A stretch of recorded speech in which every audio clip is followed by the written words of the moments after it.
This is something we have never seen before. The World Health Organization says the E. coli outbreak in Europe comes from an entirely new strain of the bacteria, one that is super toxic and resistant to antibiotics. More than 1,500 people here in Germany are infected, and there are new cases reported in Britain. Health officials still do not know how the outbreak began, and they continue to warn people not to eat certain raw vegetables. We have more. Scientists say the current E. coli outbreak is caused by a completely new strain of bacteria, which has not been detected in an outbreak before. They've found that its surface mirrors a known pathogen, but it carries genes from another, which may explain why it's so virulent. The findings were presented by researchers from China and Germany. We have been able to determine that this is a new strain, a version of a pathogen not seen before. This means we'll be able to arrive at more conclusions in the future. Scientists are working around the clock to find out more about the new strain. Until then, German health authorities continue to warn against eating cucumbers, lettuce, and tomatoes. They are possibly carriers of the bacteria.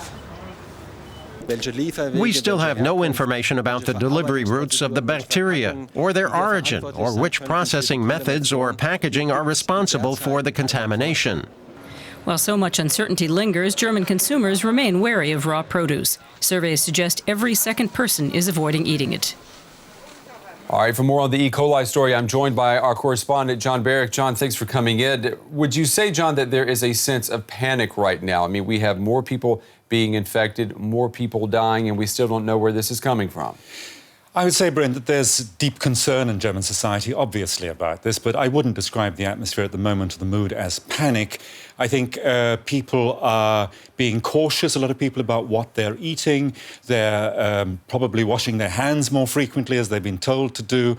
Of course, the mood, though, could change quite rapidly if the number of deaths increases exponentially in the next few days. And it's particularly disconcerting because the German health authorities, they admit that they really don't have any idea. They haven't made any headway in finding out where this outbreak began. It's very, very difficult in this case, or with E. coli, to find out exactly where the source is. If you remember, there was a case a few years ago in America, and one still doesn't know where the source of that was. The problem is that it can be transferred, the bacteria, from person to person, and that means that the mutation could have taken place within a person. That would mean, for example, that vegetables and animals aren't part of the problem at all. So it's like looking for a needle in a haystack. You mentioned vegetables. Berlin originally blamed Spanish cucumbers for this outbreak. Now they say that the cucumbers are not at fault here. Madrid has threatened legal action against the German government for this. Do you see this escalating?